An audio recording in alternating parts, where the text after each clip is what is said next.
Selamat malam para pendengar, apa kabar semuanya? Semoga baik-baik saja. Hari ini TM akan memberikan cerita inspirasi dengan judul Sakit Karena Mengunci Diri Sendiri. Seorang wanita mengalami mimpi aneh, di mana dia melihat banyak orang-orang terkurung dalam sebuah rumah gelap dengan kunci berkarat di pintu yang memohon untuk dikeluarkan. Namun hatinya tak tersentuh sama sekali untuk membukanya. Dadanya terasa sakit setiap kali terbangun dari mimpi. Seiring berlalunya waktu, ia pun jatuh sakit karena dadanya sakit. Sering merasa cemas serta gelisah dengan sendirinya. Kemudian ia mendengar bahwa ada seorang petapa tua yang dapat menyembuhkan penyakit-penyakit aneh di pelosok terpencil di Thailand.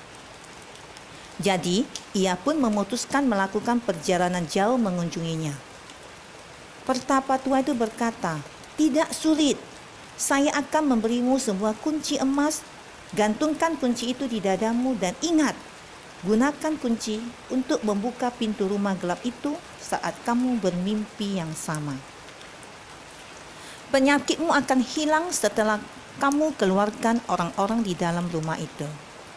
Si wanita berterima kasih kepada petapa tua itu dan kembali ke rumahnya dengan membawa kunci tersebut. Dan benar, mimpi yang sama terjadi lagi beberapa hari kemudian. Kali ini, ia mendekat untuk melihat ke dalam rumah gelap itu dan menemukan orang-orang itu. Ternyata orang-orang itu adalah orang-orang yang ia benci, seperti ibu mertua yang biasa memakinya, seorang tetangga yang sering menjelekkannya, pacarnya yang dulu meninggalkannya, seorang teman masa kanak-kanak yang pernah mendorongnya ke parit kotor dan membuatnya hampir tenggelam. Juga semua orang yang amat sangat dibencinya. Ia melihat lebih lanjut dan menemukan seekor anjing yang lumpuh. Ia teringat akan anjing itu yang biasanya mengejar dan berusaha menggigit dia dalam perjalanan ke sekolah saat masih kanak-kanak. Ia memutuskan untuk tidak membuka pintu tersebut karena merasa bahwa mereka pantas dihukum sebagai balasan sakit hati yang terpendam dalam dirinya.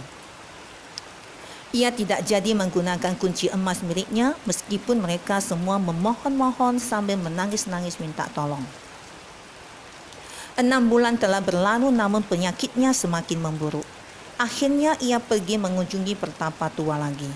Petapa tua berkata, "Kamu hanya mempunyai satu kesempatan lagi. Jika kamu melewatkan kesempatan terakhir ini, kunci emas itu tidak akan mampu membantumu lagi. Ayolah, kamu akan mengalami mimpi yang sama lagi malam ini. Kamu harus membuka pintu sebelum karat menutupi keseluruhan kunci itu." Sesuai prediksi petapa tua itu, ia mengalami mimpi yang sama lagi malam itu. Tapi kali ini, dengan tanpa keraguan, ia langsung mengeluarkan kuncinya dan membuka pintu rumah gelap itu dengan susah payah.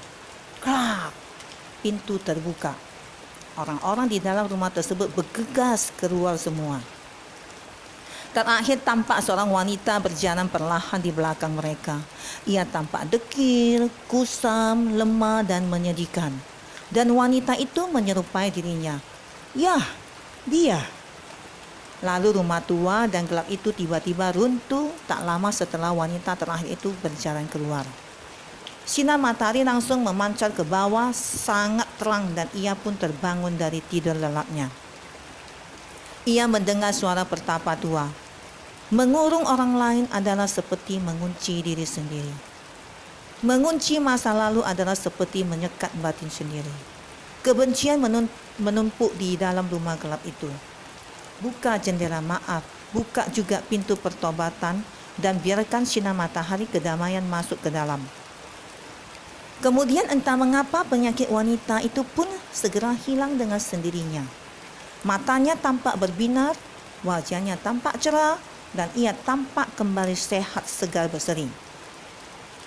Apakah kita masih memiliki rumah gelap di dalam batin kita?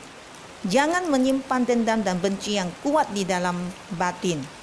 Berusahalah untuk menyapu dan membuang sampah yang tak berguna di gudang kesadaran kita. Bersihkanlah semua. Karena setelah bersih akan muncul kebijaksanaan dengan sendirinya. Bertambah bijak penuh welas asih dengan tubuh, pikiran dan batin yang sehat. Disitulah muncul awal kebahagiaan. Kesimpulan, pemaaf itu bukan rendah diri, tapi suatu sikap terbuka yang mampu mengikis ego dan kegelapan batin. Demikianlah cerita inspirasi saya. Semoga dapat dimengerti dan dipahami. Terima kasih atas perhatiannya. Selamat malam.